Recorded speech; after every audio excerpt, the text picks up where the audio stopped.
everyone! Vamos começar a nossa aula número 6 do nosso curso de inglês instrumental. Na última aula, nós vimos sobre verbs, né, que são a part of speech mais importante de uma oração, né, de um texto, porque em cada oração sem um verbo nós não temos muito sentido naquilo que está sendo falado, né? É o coração das frases, vamos dizer assim. Então, nós tivemos uma visão geral e depois nós falamos sobre os present tense, né? O present simple e o present continuous, né? Present simple é aquela ação que está acontecendo agora e o present continuous é aquela ação que está em andamento, correto? Hoje nós vamos falar sobre passado e futuro, ok? Então, primeiro nós vamos ver o past simple, depois o past continuous e depois o future tense, ok? Vamos começar? Simple past. O simple past, ele geralmente é utilizado para descrever ações concluídas, né, que são ações que já aconteceram no passado e já se encerraram no passado, né? Elas tiveram início, meio e fim e já estão concluídas, ok? O simple past, ele é utilizado nessas ocasiões. Vamos ver um exemplo? Olha só. I lived in London until I was 14. Um outro exemplo. He walked into the bar and ordered a vodka and tonic. Então, olha só. I lived in London. Eu morei em Londres até eu completar 14 anos. 14, na verdade, a frase aqui está um pouco informal. Ela, em vez de falar 14 years old, né, que é a expressão que a gente usa para indicar a idade, ela só para no 14, que é o 14, né? Mas pelo contexto, né, lembram daquelas regrinhas, daquelas dicas que nós tivemos nas aulas 1 e 2, pelo contexto a gente entende que esse 14 aqui está se referindo à idade. Então, I was 14, eu tinha 14 anos, ok? Só fazer um adendo até sobre esse assunto. Quando eu vou falar idade, a gente não usa nunca o verbo have, ok? Em português a gente fala eu tenho 20 anos. Mentira, gente, mas eu não vou falar a minha idade. Em inglês, a gente não usa I have tantos anos, ok? A gente usa I am, a gente usa o verbo to be, ok? Então, I am 20 years old. Acreditem se quiser. Tá certo? Então, I am, no caso aqui, I was, que é o passado do verbo to be, I was 14. Significa também que eu não tenho mais 14 anos, eu já passei dessa idade, ok? Outra frase, he walked into the bar and ordered a vodka and tonic. Então, he walked into the bar. Walk into é um phrasal verb. Nós vamos ver sobre isso na próxima aula, ok? Nossa última aula sobre verbs. Lembrem que eu falei que são 3 aulas, nós tivemos a primeira, essa é a segunda, e na próxima aula nós vamos concluir falando sobre alguns verbos especiais. Um deles são os phrasal verbs, que são verbos que a gente junta com preposição e ele muda completamente o sentido daquele verbo principal, ok? To walk into significa, não é andar para dentro, é adentrar, ok? Então, ele adentrou o bar e pediu, he ordered, ok? Pediu uma vodka tônica, ok? Então, ele entrou, já aconteceu, já acabou a ação. Então, o verbo está no simple past, ok? Outro uso do simple past. Quando eu quero me referir a hábitos passados, né? São hábitos que eu tinha no passado, mas que eu não os pratico mais, ok? Vamos ver os exemplos. I went to the park every day last summer. When I was a child, we always went to the seaside in August. Olha só. I went to the park every day last summer. Então, eu fui ao parque todos os dias, mas no verão passado. Esse verão eu estou indo no parque todos os dias? Não, então é um hábito que eu adquiri no verão passado, mas que já se encerrou, ok? Um outro exemplo, when I was a child, quando eu era uma criança, we always went to the seaside in August. Nós sempre íamos à praia, né, a seaside, à beira do mar, em agosto, ok? E o último uso do simple past é para se referir a estados passados, ok? São condições que já se encerraram, né? Que já predominaram, mas que não predominam mais. Olha o nosso exemplo. In those days, I didn't like reading. Naqueles dias, eu não gostava de ler. Naqueles dias, eu não gostava. Hoje, eu gosto. Então, in those days, naqueles dias, I didn't like reading. Eu não gostava de ler. Today, I like reading, ok? Hoje eu gosto. Gente, isso é mentira, eu sempre amei ler, tá? Essa frase é só um exemplo. Vamos seguir. Como é que nós formamos o Simple Past? O Simple Past, ele tem uma característica bastante peculiar. Ele é bem mais simples do que o Present Simple, mas ele vai ter uma especificidade, que é quando a gente trata dos verbos regulares e dos verbos irregulares, ok?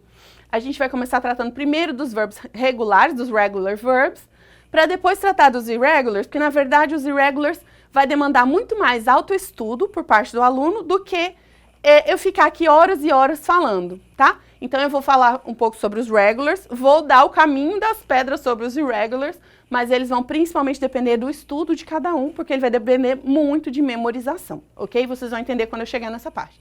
Vamos seguir? Então, os regular verbs. Na maioria dos casos, acrescenta-se o sufixo ed ao verbo principal. Então, olha os exemplos que nós temos. O verbo enjoy, que significa aproveitar, eu só acrescento o ed. To enjoy vira enjoyed.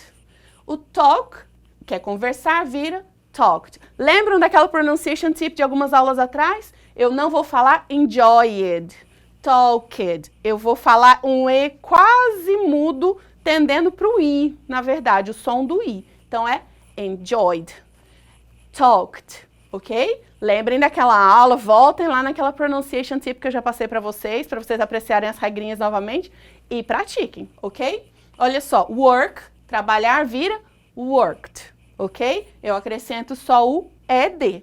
E na pronúncia eu não vou falar esse ed aberto, eu vou falar ele quase mudo, ok? Worked, certo? Então, os regular verbs, quando vão para o passado, eles só se modificam acrescentando o ed. Não vai ter mudança na terceira pessoa do singular, igual acontece no present simple.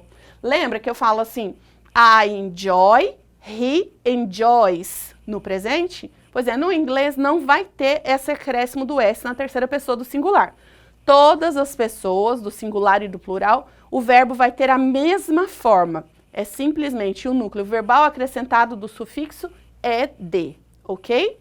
Algumas regrinhas para o acréscimo desse ed. Vamos seguir? Olha só. Os verbos terminados em Y, precedidos de consoante, eu vou retirar o Y e eu vou acrescentar IED. Vamos ver os exemplos? Olha só. To cry, que é o verbo chorar, eu tiro o Y e coloco IED. Então, ele vai ficar cried. O to fry, que é fritar, eu vou tirar o Y e vai ficar fried, ok? Lembrando, olha só uma curiosidade. Quando eu falo batata frita, eu falo fried potatoes? Depende, na Inglaterra talvez, mas nos Estados Unidos nós chamamos de French fries. Olha que engraçado, é um nome bem diferente, né? É uma curiosidade que fica aqui só como um adendo, ok? Outra forma de se formar o simple past nos verbos regulares. Aqueles verbos terminados em E, a gente vai simplesmente acrescentar o D. Então, por exemplo, to love, que é amar, vai ficar loved. To spare, que é poupar, vai ser spared, ok? Os verbos terminados em CVC, o que é isso? É consoante, vogal e consoante. Os verbos terminados em CVC, a gente duplica a última consoante e acrescenta o ED. Essa regrinha é um pouquinho chata, mas com a prática, com a leitura, a gente vai acostumando a saber quais são esses verbos e isso fica bem natural, ok? Então, to stop, olha só as três últimas letras dele. T-O-P. O T é uma consoante, o O uma vogal e o P é outra consoante. Então, nesse caso, eu vou dobrar a letra P e vou acrescentar o ED. Então, to stop vai ser stopped, mas com dois P's. To control. Control também tem uma consoante, uma vogal e uma consoante no final.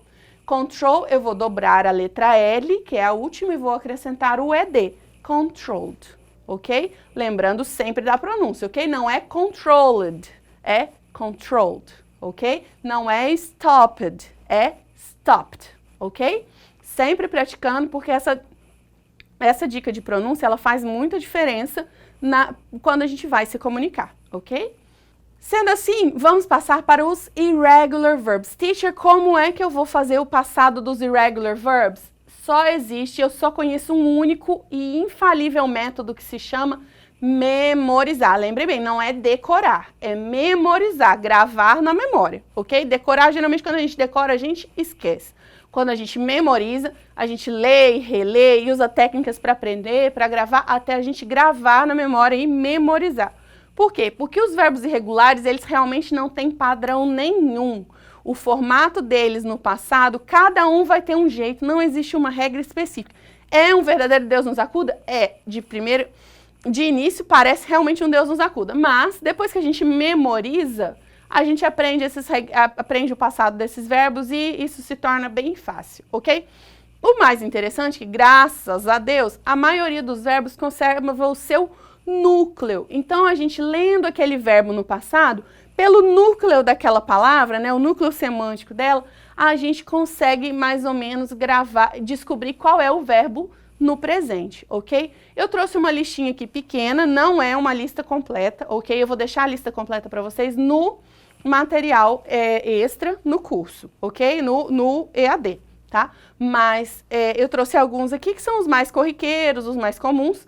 Trouxe uma lista até razoável, mas ela nem de longe ela está completa, ok? Existem muitos verbos irregulares e é um estudo, né, um aprendizado que depende do aluno. Se o aluno não memorizar, é muito difícil que venha aprender, né, apenas com a leitura. Ele tem que se dedicar um tempinho. Então, essa é uma aula que eu peço para vocês. Dediquem um tempo maior de estudo, né? Foquem no estudo dos verbos irregulares no passado. Precisam ser memorizados, tá? Mas eles sendo memorizados, uma vez aprendidos, vocês vão ver que não tem tanta dificuldade assim, ok? Olha só os exemplos que eu trouxe. O verb to be é o nosso primeiro irregular verb. Ele no passado vai ser was ou were. Por que duas formas? Porque o verb to be é o verbo irregular por excelência. Não basta o passado dele ser completamente diferente da forma principal, ele tem duas formas no passado, ok? Mas ele é o único, fiquem tranquilos, não existem outros, tá? O was vai ser para a primeira pessoa e todas as outras vai ser were. Então, I was, you were... Não, perdão, deixa eu corrigir aqui.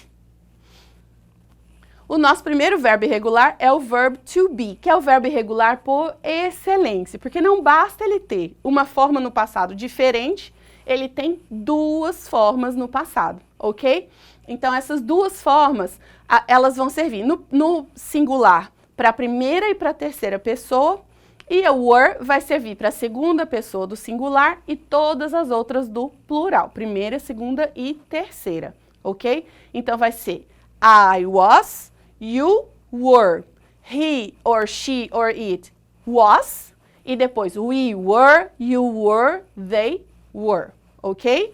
Então, é assim que a gente vai usar o verb to be no passado, ok? Outros verbos. To bear, que é carregar, levar ou suportar, vai virar bore.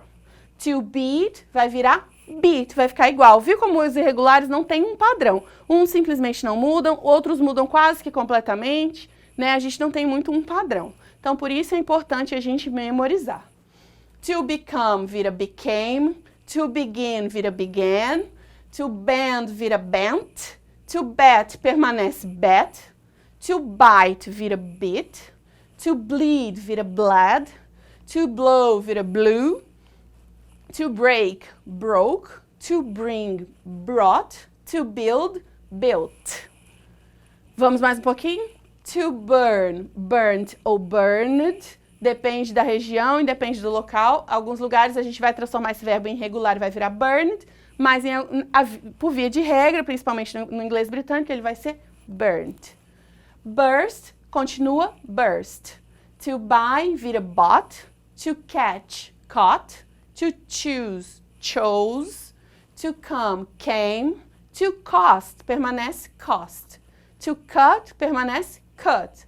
To deal vira dealt. To dive vira dove. Ou a depender do lugar, continua regular e fica dived. To do, did. To draw, drew. To dream, dreamt or dreamed. Aqui é o contrário. Essa forma dreamt, ela é muito rara de aparecer. Onde ela é mais usada é no Canadá, ok? Via de regra, to dream é um verbo regular. Na maioria dos países que se fala inglês, to dream é regular. Mas no Canadá, principalmente, dream é irregular e fala-se dreamt, ok? A gente tem variações em alguns países em relação aos verbos. Mas via de regra, dream é dreamed. Então, seguindo, to drink, drank. To drive, drove, ok? Então, nós temos essas são algumas. Viram só que eu só fui até a letra D? Porque se eu for até a letra Z, a gente vai ficar uma aula inteira aqui só lendo uma lista de verbos irregulares. Ok? Eu trouxe bastantes verbos, mas nem de longe eu trouxe todos, ok? Eu vou colocar uma lista bem mais completa no nosso material de apoio, mas demanda muito estudo por parte do aluno, ok? Então, eu conto muito com esse empenho de vocês para que a gente tenha um aprendizado maior nesse quesito, ok? Vamos seguir agora para como as frases são formadas no passado simples, no simple past, a afirmativa, a negativa e a interrogativa. Olha só, na afirmativa, eu vou simplesmente usar essa forma verbal modificada. Então, o subject, né, o sujeito, o verbo no passado, conforme essas regrinhas que nós acabamos de ver de formação do passado, e o complemento da frase. Olha o exemplo. I studied last night. Aqui eu peguei um verbo regular, terminado em Y, substituí o Y pelo IED. Então, I studied last night. Teacher, e na negative e na interrogative? Na negative e na interrogative, o verbo vai voltar para o normal. Ele só muda na afirmativa. Então, tudo isso que nós vimos até agora só vale para frases afirmativas, ok? Quando a gente vai para negativa e interrogativa, o que aparece? O nosso famoso verbo auxiliar, ok? E o auxiliar no passado, qual é? É o did. É o verbo do no passado. O verbo do é um verbo irregular, no passado ele vira did, não é do it, ok? Ele é um verbo irregular. Do, no passado, é did. Então, eu vou trazer o verbo irregular did, né? O verbo auxiliar, perdão, para auxiliar a gente a formar frases negativas e frases interrogativas. E aí, eu sigo aquela mesma regrinha do simple present. É o did com o not para a negativa e o did antes do sujeito para a interrogativa. E o verbo volta para a sua forma original. Olha só. Didn't, que é a abreviação de did not, didn't, mais o verbo no infinitivo, ou seja, não é o verbo no passado, mais o complemento da frase. Então, I didn't study last night. Estão vendo que o verbo voltou para o normal? O verbo não está mais studied. A gente não fala I didn't study. Não existe isso, ok? É completamente errado. Então, I didn't study last night. O verbo volta para o normal e quem vai mudar é sempre o auxiliar. Assim como no presente, quem muda, quem sofre as alterações da primeira para a terceira pessoa é o do, que vira does. No passado, quem vai para o passado é o auxiliar, na negativa e na interrogativa. Tá? Então, como é a interrogativa, o did vai lá para o começo da frase, para antes do sujeito, vem o sujeito, vem o verbo no infinitivo e o complemento da frase. Did you study last night? Olha só, o did foi para o começo, para antes do sujeito you. Study é o verbo, não está modificado, ele está no infinitivo, na sua forma original, vamos dizer assim. E o complemento last night, né? Que é na noite passada, na última noite, ok? Essa é a estrutura do simple past. E o que mais que a gente precisa ver sobre o simple past? Olha só, como a gente está usando, principalmente por se tratar de uma aula de inglês instrumental, nosso objetivo maior é identificar, né, as frases e o sentido no texto para poder compreender o seu significado e daí extrair informações que nos interessam. Como eu percebo numa frase que ela está no passado? Bom, em primeiro lugar, o verbo. Mas, além do verbo, você vai, ai, teacher, não decorei direito aquela lista de inglês de verbo irregular, e aí eu não estou conseguindo achar qual é o verbo no meio desse monte de palavra. Bom, existe uma outra forma da gente perceber no texto que aquela frase está no passado. Qual é? São as signal words, são as palavras que dão o sinal para a gente do tempo verbal. E quais são essas palavras que geralmente indicam que uma frase está no passado? Olha só, eu trouxe algumas. Yesterday, que é ontem. The day before yesterday, que é o dia antes de ontem, né? Que a gente em português só fala anteontem. Last night, ontem à noite. Last year, ano passado. Last significa último, então last night, a última noite. Last year, o último ano. Mas traduzindo, né, de uma forma mais correta para o português, a gente fala ano passado, ontem à noite. Last month, que é o último mês. Last week, que é semana passada. A gente tem essa palavrinha muito utilizada, que é o ago. Ago significa, eu coloquei no slide atrás, mas na verdade é tempos atrás. Então, é um tempo atrás. Então, quando eu quero dizer assim, 5 anos atrás, eu vou dizer 5 years ago. O ago significa atrás, mas na verdade ele quer dizer um período de tempo atrás, tá? Eu não vou usar ago para dizer que eu estou atrás de alguém. Ele só é utilizado como atrás quando eu estou falando de um tempo, né? Um tempo cronológico. Então, 5 years ago, 12 weeks ago, ok? Então, não importa quanto tempo, mas um período de tempo atrás eu uso ago. Essa palavrinha, na verdade, junto com o yesterday, com o last, são os nossos principais indicadores de passado em uma frase, tá? Ah, teacher, um outro exemplo, uma outra situação em que essas palavrinhas vão me ajudar. Vamos dizer que você está fazendo uma prova de inglês, de proficiência, e você tem que completar com o verbo no tempo verbal correto. Como que eu vou saber qual é o tempo verbal correto que eu vou pôr em uma frase? Eu vou olhar se eu tenho essas signal words para me auxiliar, ok? Então, se a frase tem yesterday, last night, last week, ou ago, alguma dessas palavrinhas, é sinal de que o verbo vai ter que vir no passado, ok? Vamos fazer alguns exercícios para a gente poder praticar um pouquinho mais do passado? Olha só, eu trouxe um texto, né? O menininho tá falando alguma coisa com o avô, né? Então, eu trouxe o texto, eu vou dar uns minutinhos para vocês lerem, né? Vou dar um intervalinho para vocês lerem. E aí, a gente vai responder as questões com true or false. Ou seja, a gente vai ter que entender o contexto do que está sendo falado e daí saber se as afirmações, né, em cada questão são verdadeiras ou falsas, ok? Vou ler o texto, tá? Yesterday, I interviewed my grandfather about when he was a child for a school project. I asked him lots of questions. Where did you live? Did your house have electricity? Did your parents help you with homework?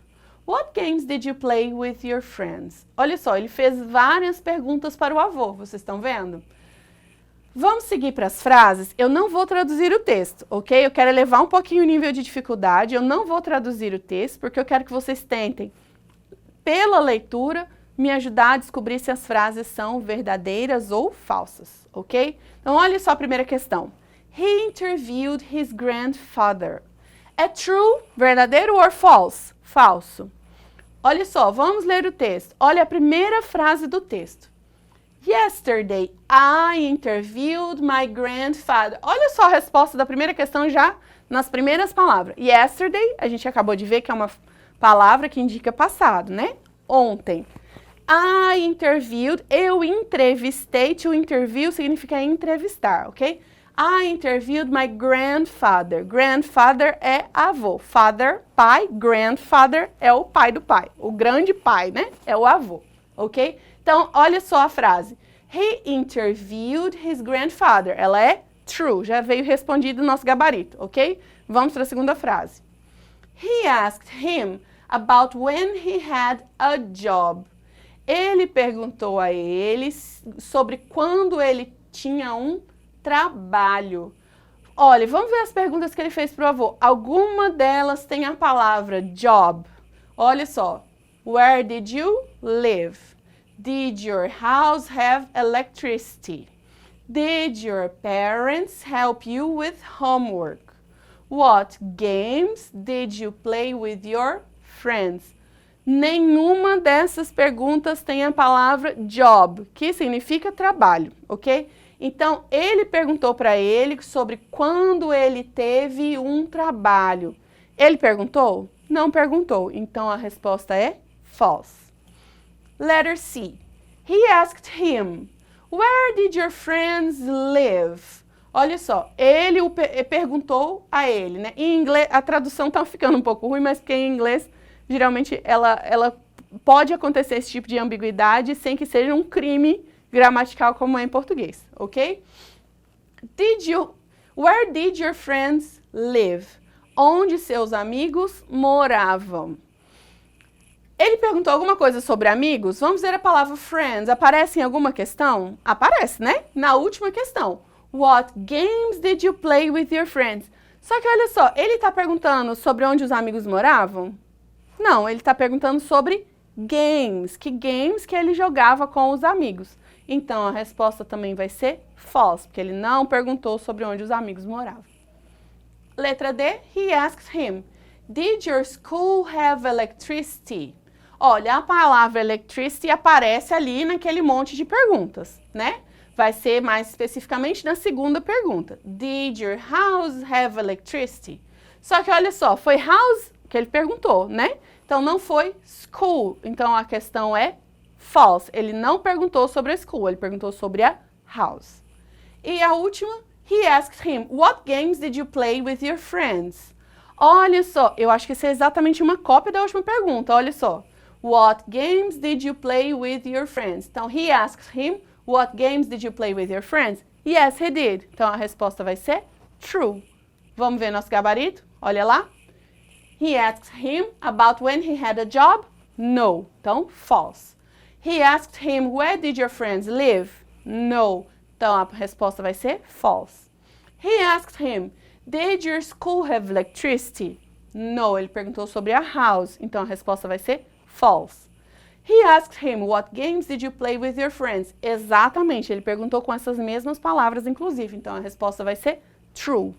Por que eu trouxe esse exercício? Porque esse é o tipo de exercício que costuma cair numa prova de proficiência de inglês, ok? Então, para quem pretende tentar um mestrado ou simplesmente uma certificação internacional para alguma outra finalidade, esse tipo de questão é o que geralmente costuma cair nessas provas, ok? Por isso que eu trouxe, achei ela bem interessante, porque é um tipo de questão muito recorrente em provas sobre reading, né? Sobre leitura, ok? Ou mesmo sobre grammar, mas aqui é mais uma prova de reading, né? De interpretação do que está escrito, ok? Mas ela é uma prova, uma questão com todos os verbos no passado, ok? Então, por isso que eu trouxe aqui como exercício de past simple. Vamos agora fazer uma outra questão. Agora nós vamos escolher qual é o tempo verbal correto. Essa também é um tipo de questão que cai muito em provas de proficiência, de certificações internacionais. Você tem uma frase e você tem que dizer qual é o tempo verbal correto para aquela frase. Aí nós vamos fazer auxílio do quê? Das nossas signal words, que são aquelas que eu acabei de mencionar no final do conteúdo, antes da gente começar os exercícios, ok? Olha só, vamos ver as questões. Where did you for your last holiday? A primeira está feita. Where did you go? Nesse segundo exercício, nós vamos escolher qual é a forma verbal correta, ok? Nós temos várias perguntas e nós vamos ver com qual das 3 opções de verbo que nós temos no final, nós vamos completar a frase, ok? Olha só. Where did you? Aqui já está respondido. Where did you go for your last holiday? Lembram, quando é pergunta, o verbo principal, ele volta para a forma infinitiva, ok? O que vai mudar é o auxiliar, que vai virar did, ok? Letter B. What she have for dinner last night? Olha só, o verbo principal aqui é have, tá? O have já está no infinitivo. Então, o que está faltando aqui para essa pergunta ficar completa? O auxiliar. E qual vai ser o auxiliar nessa frase que está no passado? Olha só, last night. Qual vai ser o auxiliar correto? Exatamente, o did. What did she have for dinner last night? Letter C.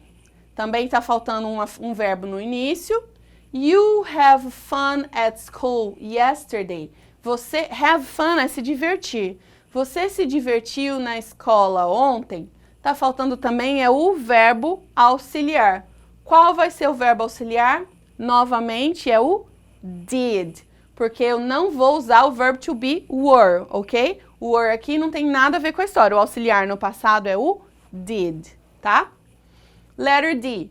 Who did he football with last week? Com quem ele futebol na última semana, na semana passada. Who did he? Olha, o verbo auxiliar aqui já aparece, né? Que é o did. Então, eu vou colocar o verbo principal. Qual que vai ser o verbo principal dessa frase? Playing, played ou play? vai ser a nossa última opção, play, porque tendo o verbo auxiliar, eu vou usar o verbo no infinitivo. Letter E. Did they TV yesterday? Eles TV ontem. Eles o quê? Eles assistiram, né? Então, o verbo watch, que é assistir, eu vou usar de qual forma? Watch, watched ou watching? Exatamente, watch. Então, did they watch TV yesterday? Porque o verbo vai para o infinitivo. Eu vou repetir várias vezes para a gente poder memorizar, ok? What presents did you for your last birthday? Quais presentes você no seu último aniversário, né? Por seu último aniversário. Então, vai ser got, get ou had. Got é ganhar, ok? Então, quais presentes você ganhou, né? Então, não vai ser o had que teve, vai ser ganhou, né? No aniversário a gente ganha presentes. Qual que eu vou usar? O presente, o infinitivo get, o passado dele que é got, ou o passado do verbo to have, had. Exatamente, eu vou usar get, porque sendo uma pergunta, o verbo volta para o infinitivo. What presents did you get for your last birthday? Ok? Letter G. Did we any maths homework? Nós, alguma tarefa de matemática? Homework é tarefa, né? Dever de casa. Então, nós temos, né? Nós tínhamos alguma tarefa de matemática? Então, o passado de have vai ser had. Mas qual é a forma que eu vou usar aqui? Having, que é no contínuo, had ou have? Se eu já tenho o auxiliar no passado, eu uso o verbo principal no infinitivo. Did we have any maths homework? Ok? Então, é a última opção. E a última questão, para a gente encerrar aqui. When you start learning English? Quando você começou a aprender inglês? Aqui eu preciso completar com o verbo principal? Não, o verbo principal já tem, que é o start learning, né? Eu vou usar o verbo auxiliar. E qual é o verbo auxiliar do passado? É o did. Então, vai ser a segunda opção. When did you start learning English? Quando você começou a aprender inglês. Certo? Bom, assim a gente encerra, então, o nosso Simple Past, ok? Vamos fazer uma pausa agora e na próxima etapa da aula a gente vai ver o Past Continuous, ok? See you soon!